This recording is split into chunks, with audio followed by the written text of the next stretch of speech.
Алғашқы сот отырысында мемлекеттік айыптаушы күдіктіге тағылған айыппен таныстырды. Оның сөзіне сүйенсек, бизнесменді бопсалау арқылы 7 миллион ақш долларын талап еткен.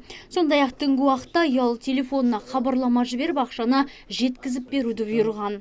Қайыпназаров оған сауд жүйесінің президенті Сейтжанов ешқандай қарыз емес екенін біле тұра, өзінің құқықтық алушылық іс-әрекеттерін жалғастырып, өзінің пайда күнімдік қылмыстық ойын жүзеге асыру ойына дейін жеткізу үшін Сейтжановтың ұялы телефонына бірнеше рет SMS хаттар жіберіп, 7 миллион ақш долларын талап етуді әрі қарай жалғастырған.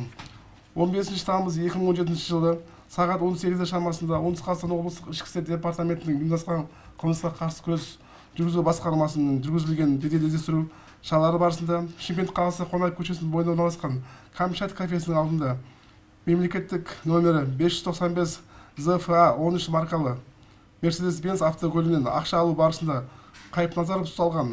Мерседес-Бенц көлігінің жүгінен Қайыпназаровтың джинси шалбарының оң жақ қалтасынан 20 мың ақш доллары, ал автокөліктің артқы жүк салғыш қоймасынан 3 миллион ақш доллары муляжы тәркіленіп алынған. Сол өзінің іс-әрекетімен Қайыпназаров Қазақстан Республикасы Қылмыстық кодексінің 194 бабының 4 бөлігі 2 тармағында көрсетілген қылмыстық құқық бұзушылық жасаған. Шамамен 2000 жылдары шымкенттік олигарх айыпталушы Қайыпназаровпен бірлесе жұмыс жасап, ортада алыс берісі болған, яғни қомақты көлемде қаржы салып, өз кәсіптерін дөңгелеткен.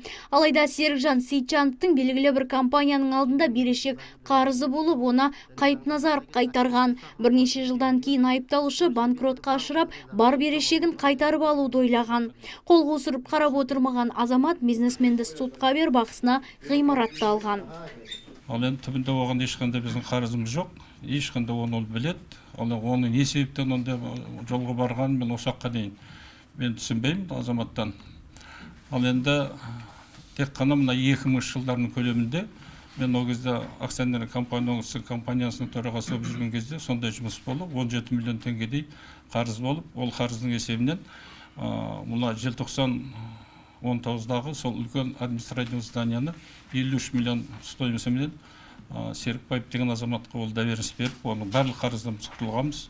Ешқандай қарызымыз жоқ. Белгілі кәсіпкер өзінің ешкімге берешегі жоқ екендігін алға тартады. Сондай-ақ бизнесмен айыпталушының іс-әрекетіне кешірім берді. Кінәңізді мойындайсыз ба, мойындамайсыз ба? Кінәм мойындағанда ол түгелдей мойындамайды, мен біріншіден айта берейін ба? Жоқ, сіз сұраққа нақты жауап беріңіз. Не толық мойындаймын, немесе мойындамаймын, немесе жартылай мойындаймын деп жауап беріңіз, болды. Қалғанын кейін жауап алып барысында айтасыз.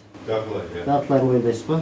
Айыпталушы ретінде танылған Бөкейхан Қайыпназаров 1962 жылы оңтүстік өңірінде дүниеге келген. Жанұялы 7 баланың әкесі. Бұған дейін заң бұзушылыққа жол бермеген. Нұргүл Жолымбетова, Антон Семенов, Абзал Тұрабеков, ТВК телеарнасы.